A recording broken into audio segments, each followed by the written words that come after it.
Hi there, Jamie Cunningham with SalesUp TV.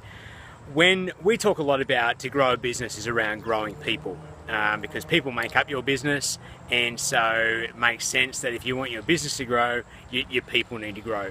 Now that's obviously a pretty common sense approach, philosophy that makes sense. The question we often get is, well, how do I do that? How do I grow my people?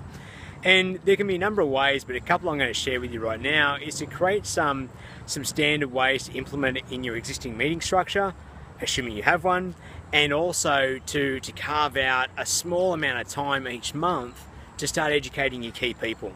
So, obviously we want to educate everyone, but your biggest bang for your buck is going to come from educating and raising the level of thinking of those who have influence over other people in your organization. So a couple of ways that our clients do it in their regular management meetings, rather than going over all the standard, maybe rehashing the same things from an operational point of view. And obviously there are important things you need to cover operationally, but set up a bit of a learning segment there where each person for the management team comes to the table and shares something that they've learned or read in the last week. And you rotate this around. So let's say you've got 7 people in your management team, 5 people, having that on a weekly basis.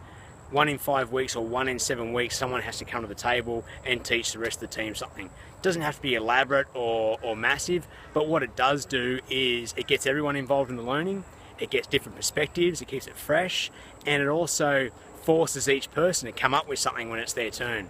So a little bit of fun pressure and keeps a bit of a fresh flavour about the learning.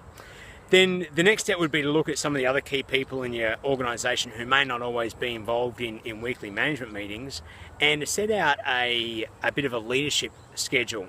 So this might be, you might bring in someone external to help do this, or you might look to some key people in the organisation who enjoy doing a bit of teaching, who maybe have gone to a couple of leadership courses, read some books, and get them to distill some of the content and just start discussions with your team around it. Talk about conflict resolution, and if you need some book suggestions on that, I can provide you with some. Talk about what is a leader, what are the characteristics, and how do they improve those characteristics within themselves.